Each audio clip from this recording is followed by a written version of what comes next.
السلام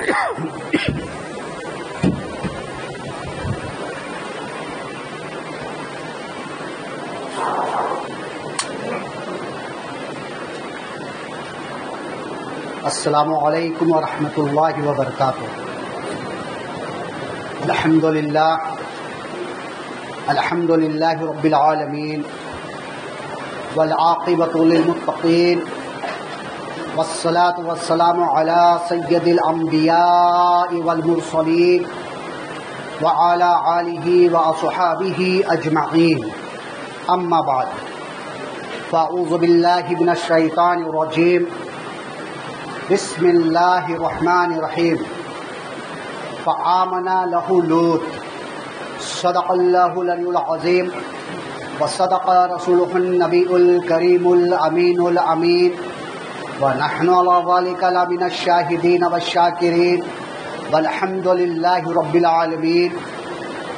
معزز و محترم سامعین، خطبہ مسنہ کے بعد قرآن مجید لا ریب کتاب سے میں نے ایک آیت کریمہ کی ٹکڑا تلاوت کرنے کا شرف حاصل کیا۔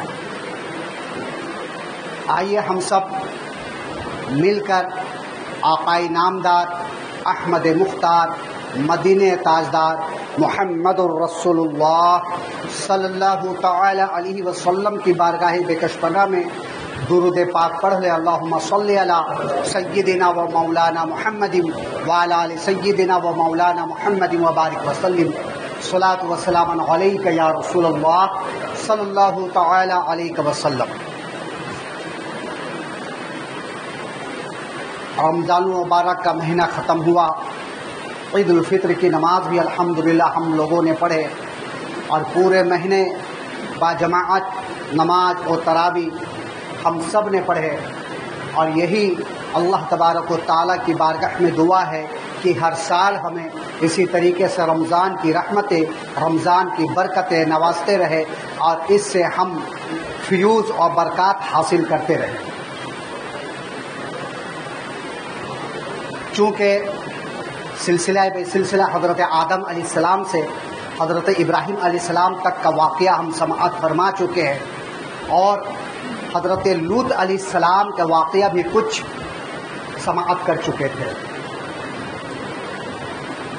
حضرت لوط علیہ السلام اسی زمانے کے نبی ہیں جس وقت حضرت ابراہیم علیہ السلام کو اللہ تبارک و تعالی نے مبعوث فرمایا تھا، اور احادیث کریمہ اور کتاب سے یہ معلوم ہوتا ہے کہ حضرت لوط علیہ السلام حضرت ابراہیم علیہ السلام کے بڑے بھائی، چچیرا بھائی یا پھر بہن کے لڑکے ہیں۔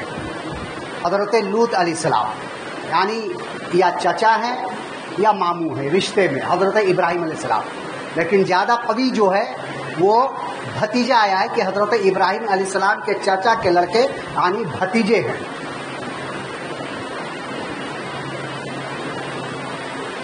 حضرت لوط علیہ السلام جب حضرت ابراہیم علیہ السلام کو آگ میں ڈالا گیا اور حضرت ابراہیم علیہ السلام صحیح سلامت آگ سے نکلے اور ہجرت کرنے لگے، تب حضرت لوط علیہ السلام نے حضرت ابراہیم علیہ السلام سے یہ عرض کہ اے ابراہیم، جس خدا کو تم مانتے ہو، جس خدا کی تو اعلان کر رہا ہے، اسی خدا کو ماننے والا میں بھی ہوں، اور میں بھی اس رب کی ہی عبادت کرتا ہوں۔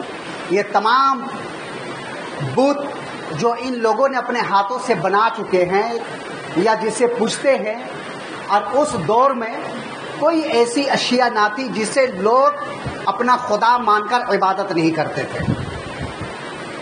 شجر و حجر، چاند، سورج، تارے، سمندر، پانی، آگ، ہر چیز کی عبادت وہ کرتے تھے، سوائے خدا کو چھوڑ کر جتنی چیزیں دنیا میں تھی ہر ایک چیز کو یہ خدا مان چکے تھے۔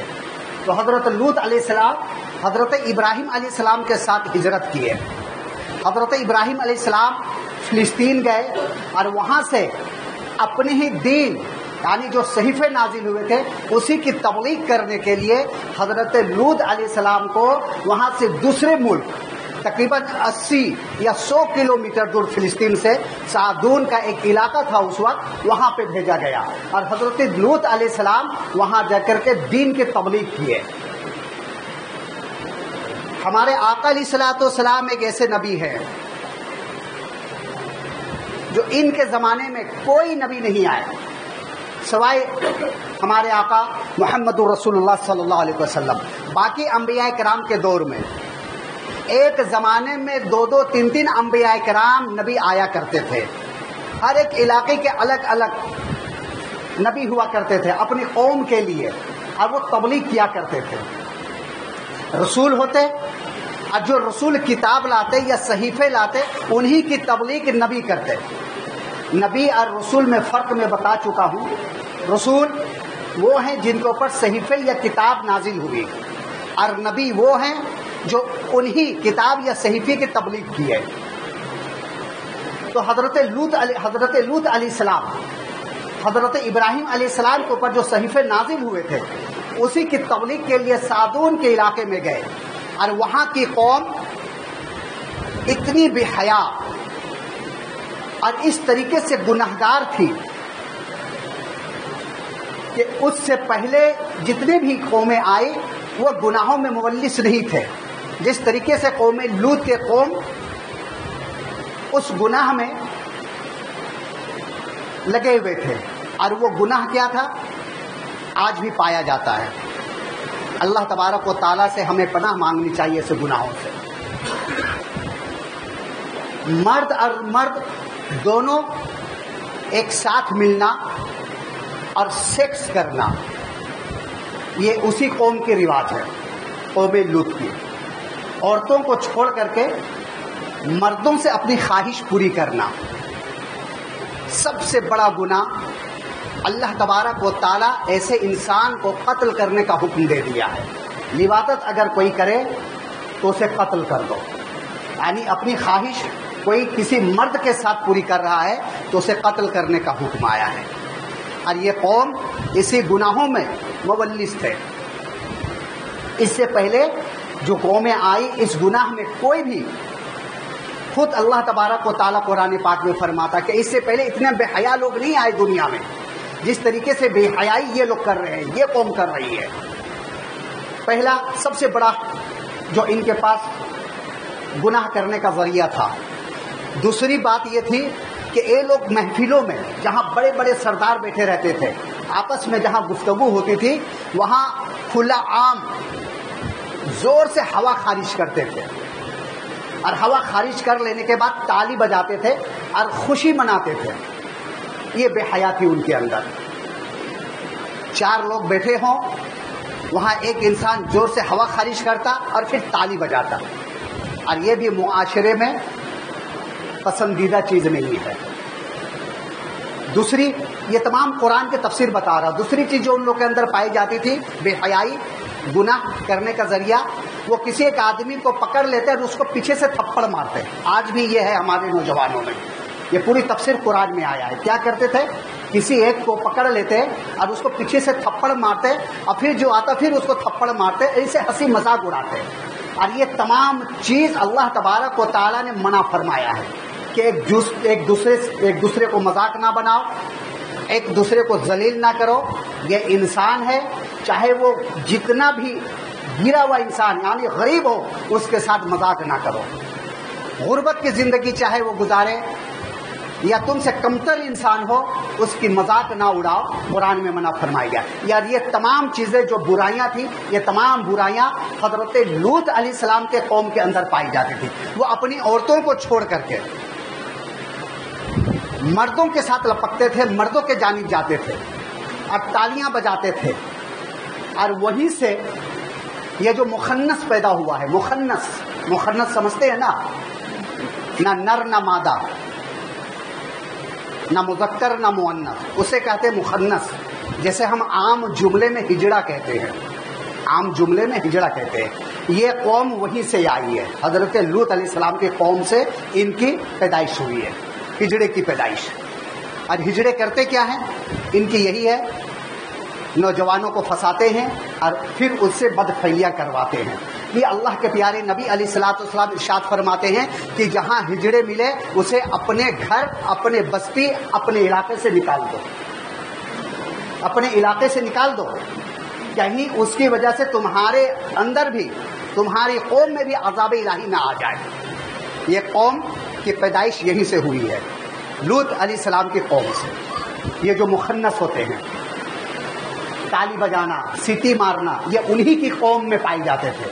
تالی بجانا، سیٹی بجانا، ایک دوسرے کو مذاق کرنا، تھپڑ مارنا، ہوا ریح زور سے خارج کرنا، لواطت کرنا، یہ حضرت لوط علیہ السلام کے قوم کے اندر یہ تمام برائیاں پائی جاتی تھیں۔ اور انہی کو راہ راست میں لانے کے لیے حضرت ابراہیم علیہ السلام نے لوط علیہ السلام کو اس قوم میں بھیجے تھے۔ حضرت لوط علیہ السلام وہاں جانے کے بعد دن و رات تبلیغ میں لگے رہے، دن و رات تبلیغ میں لگے رہے، ڈرائے دھمکائے کہ اللہ کا عذاب آئے گا، ایسی بدفعلی مت کرو تم لوگ، تمہارے لیے اللہ تبارک و تعالیٰ نے عورتیں پیدا کی ہے تو اپنی خواہش عورتوں سے پوری کرو، شادی کرو، نکاح کرو، اور ایک دوسرے سے لواطت جو کرتے ہو، ایک دوسرے اوپر غلیظ جو کرتے ہو، اس سے تم باز آ جاؤ، ورنہ اللہ تبارک و تعالیٰ عذاب لائے گا، تمہارے اوپر عذاب لائے گا۔ لیکن قومیں جس طریقے سے قوم عاد، قوم سمود ٹھٹھا مارتے تھے، اپنے نبیوں کے مذاق اڑاتے تھے، وہ قوم بھی حضرت لوط علیہ السلام کے مذاق اڑانے لگے۔ لوط علیہ السلام کو یہاں تک کہنے لگے اگر آپ باز نہیں آئے تو میں اپنے بستی، اپنے شہر سے نکال دوں گا۔ ان کی قومیں، اور یہ لوگ جہاں کوئی مہمان کسی گھر میں آ جاتے، اس قوم میں اگر کسی کے گھر میں مہمان آ جاتے تو اس کے ساتھ بدفعلیاں کرتے تھے، ان کی قومیں پکڑ کے لے جاتے، اور ایسے بھی نہیں چھپ کر بدفعلیاں کرتے تھے، کھلا عام بدفعلیاں کرتے تھے، جیسے آج اس دور میں کھلا عام بدفعلیاں ہو رہی ہے، یعنی آپ دیکھ رہے ہیں، اپنی آنکھوں سے دیکھ رہے ہیں، آپ کے پاس موبائل ہے، آپ موبائل میں سرچ کرتے ہیں، دیکھتے ہیں، یہ سب کیا ہے؟ یہ قوم لوط کے اندر جو پائی جاتی تھی بدفعلیاں، یہ تمام چیز آج اس دور میں پائی جا رہی ہے۔ مذاق اڑاتے ہیں لوگ ایک دوسرے کے، تھپڑ مارتے ہیں چلتے چلتے پیچھے سے، بدفعلیاں چالو ہے، گے کہتے شاید انگلش میں، گے، اس کے پیچھے بھاگتے ہیں۔ یہ قوم لوط کی جو قوم تھی، یہ تمام بدفعلیاں ان قوم میں پائی جاتی تھی، اور وہی بدفعلیاں آج ہمارے اندر آ چکی ہے۔ یہی تمام چیزیں ہیں ہمارے اندر، زوروں سے ہوا خارج کرنا۔ آج بھی بہت ایسے مسخرے لڑکے ہیں جو محفل میں زوروں سے ہوا خارج کرتے ہیں اور اسے اپنی شان سمجھتے ہیں، اور اللہ تبارک و تعالیٰ ان تمام چیزوں کو شان نہیں بلکہ بے حیائی بتایا گیا ہے کہ یہ بے حیا لوگ کرتے ہیں، جو بے حیا ہیں، جن کے اندر عزت نہیں ہے، جو ذلیل لوگ ہوتے ہیں، وہ یہ تمام کام کرتے ہیں۔ اور بدفعلی، لغام، مردوں سے مردوں کے ساتھ ملنا، سیکس پورا کرنا، اس کے بارے میں تو وعید آئی ہوئی ہے۔ اللہ تبارک و تعالیٰ نے قوم لوط کے اوپر اس کے لیے عذاب لایا، اور بہت بڑا عذاب ہے، یہاں تک کہ حضور اکرم صلی اللہ علیہ وسلم کے ارشاد ہے کہ اسے قتل کر دیا جائے، ایسے انسان کو قتل کر دے، جینے کا حق نہیں ایسے انسان کو۔ ایسے انسانوں کو دنیا میں جینے کا حق نہیں ہے جو اپنی عورتوں کو چھوڑ کر کے اپنی خواہش کو مردوں سے پورا کرتے ہیں۔ اب حضرت لوط علیہ السلام اپنی قوم کو بہت سمجھائے۔ وہ فرشتے جو حضرت ابراہیم علیہ السلام کے پاس آئے تھے خوشخبری دینے کے لیے، حضرت اسحاق علیہ السلام، کہ اللہ تبارک و تعالیٰ نے ایک اولاد عطا فرمائے گا، لحیم سہیم، جس کا نام اسحاق ہوگا، پھر اس کے بعد یعقوب ہوگا۔ حضرت سارہ، حضرت ابراہیم علیہ السلام سن کے خوش ہوئے۔ حضرت سارہ رضی اللہ تعالی عنہا مسکراتی ہیں، اور کیوں مسکراتی ہیں؟ کہ میں تو بالکل ضعیفہ ہو چکی ہوں، 120 سال سے اوپر، اب مجھے اولاد کہاں سے؟ یہ تو مسخرہ ہے۔ تو فرشتے کہے اللہ تبارک و تعالیٰ کسی سے مسخرہ نہیں کرتا، مذاق نہیں کرتا ہے۔ اللہ تبارک و تعالیٰ کا وعدہ ہے کہ تجھے اولاد دے گا، اور اس سے نبیوں کا سلسلہ چلے گا، اسی میں حضرت یعقوب علیہ السلام ہوں گے، اسی میں حضرت یوسف علیہ السلام آئیں گے، یعنی حضرت عیسیٰ علیہ السلام انہی کی نسل سے آئیں گے۔ یہ تمام خوشخبری 3 فرشتے، حضرت جبرائیل علیہ السلام، حضرت اسرائیل علیہ السلام، حضرت میکائیل علیہ السلام، 3 فرشتے آئے تھے خوشخبری دینے کے لیے، جو حضرت ابراہیم علیہ السلام دیکھ کر کے تھوڑا خوف زدہ ہوئے فرشتوں کو دیکھ کر کے کہ کہیں میری قوم میں عذاب لانے کے لیے تو نہیں آ گئے۔ تو فرشتے کہے تھے ابراہیم خوفزدہ نہ ہو، میں خوشخبری سنانے کے لیے آیا ہوں، تمہاری قوم میں عذاب دینے کے لیے نہیں آیا ہوں، بلکہ یہاں سے میں لوط علیہ السلام کے جانب جاؤں گا اور ان کے قوم میں عذاب لاؤں گا۔ تو حضرت ابراہیم علیہ السلام دعا کیے تھے کہ وہ ہمارے آل میں سے ہے، ہمارے اہل میں سے حضرت لوط علیہ السلام۔ تو فرشتے فرمائے تھے اے حضرت ابراہیم علیہ السلام، حضرت لوط اور ان کے خاندان صحیح سلامت رہیں گے، ان کے اہل و عیال صحیح سلامت رہیں گے، ان کے اوپر عذاب الہی نہیں آئے گا، ان کے قوم کے اوپر عذاب الہی آئے گی جو بدفعلی میں مبلس ہے، جو بدفعلی کر رہے ہیں۔ فرشتے یہاں سے حضرت لوط علیہ السلام کی قوم کی طرف جاتے ہیں، اور جانے کے بعد حضرت لوط علیہ السلام کے گھر میں جاتے ہیں تو حضرت لوط علیہ السلام اپنے مہمان کو دیکھ کر کے خوفزدہ ہو جاتے ہیں کہ اگر ہماری قوم جان گئی کہ ہمارے گھر میں خوبصورت مہمان آئے ہوئے ہیں تو آج ہم بہت ذلیل ہو جائیں گے، اپنے مہمانوں کو ہم بچا نہیں سکیں گے۔ اور حضرت لوط علیہ السلام کی بیوی جو بدگوئیاں کیا کرتی تھی، ایمان نہیں لائی تھی، کافرہ تھی۔ احادیث کریمہ میں یہ آیا ہے کہ نبیوں کی بیوی کافرہ تو ہوئی ہے لیکن بد اخلاق بد کردار نہیں ہوئی ہے۔ بد کردار کے مطلب کسی اور سے صحبت اپنی خواہش پوری نہیں کی ہے اپنے شوہر کے علاوہ۔ کافرہ تو ہو سکتی ہے لیکن بد اخلاق بد کردار نہیں ہو سکتی، بد کردار نہیں، بد اخلاق نہیں۔ جیسے حضرت نوح علیہ السلام کی ایک اہلیہ، وہ بھی کافرہ تھی، اور ایک بیٹا جو پہاڑ کے اوپر چڑھ گیا تھا، کہتا کہ خدا وہاں تک پانی نہیں پہنچا سکتا، تو حضرت نوح علیہ السلام نے یہ فرمایا تھا آج خدا کی قہر سے کوئی نہیں بچا سکتا، تم پہاڑ کے آسمان میں بھی چلے جاؤ، اور وہ ہلاک ہو گیا، اس کی بیوی ہلاک ہو گئی۔ تو حضرت لوط علیہ السلام کی بیوی احلا یا اہلا ایسا کچھ نام ہے اس کا، وہ باہر نکلی، اپنی قوم میں گئی اور بولے سنو آج میرے گھر میں بہت خوبصورت نوجوان آئے ہوئے ہیں جسے آج تک دنیا اتنی خوبصورت اپنی آنکھوں سے اتنی خوبصورت نوجوان نہیں دیکھے۔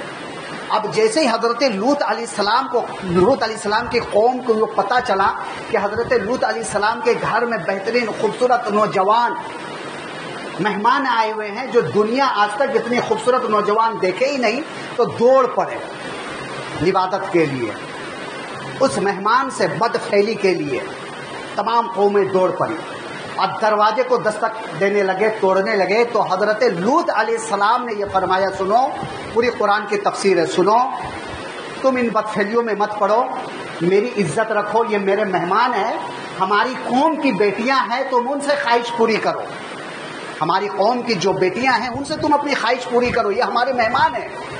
کاش آج کوئی بڑا قلعہ ہوتا ہمارے پاس تو ہم اپنے مہمانوں کو وہاں محفوظ کر لیتا، یا کوئی میرا مضبوط خاندان ہوتا تو ہم آج تم سے لڑتے، لیکن میں تنہا ہوں، نہ اپنے مہمان کو ہم بہترین قلعے میں لے جا سکتے ہیں اور نہ ہم اسے حفاظت کر سکتے، اس لیے ہم یہ تم سے کہتے ہیں کہ تم یہاں سے چلے جاؤ اور ہمیں رسوا نہ کرو، ہمیں ذلیل نہ کرو، یہ ہمارے مہمان ہیں۔ جب فرشتے دیکھے کہ حضرت لوط علیہ السلام گڑ گڑا رہے ہیں تو فرشتے بولے اسے آنے دو، میں انسان نہیں ہوں، میں فرشتہ ہوں اور تمہاری قوم کی طرف بھیجا گیا ہوں اسے عذاب دینے کے لیے۔ اب چاہے نبی کی قوم جتنے بھی بدکاریاں ہو لیکن پھر بھی اپنی قوم کے لیے وہ دعائیں کرتا ہے کہ نہیں کچھ راحت مل جائے اسے تاکہ ہدایت پالے، کچھ اور عرصہ چھوڑ دیا جائے تاکہ اسے ہدایت مل جائے۔ حضرت لوط علیہ السلام فرشتوں سے کہنے لگے کہ اسے کچھ اور مہلت دے دی جائے، کچھ اور مہلت دے دی جائے۔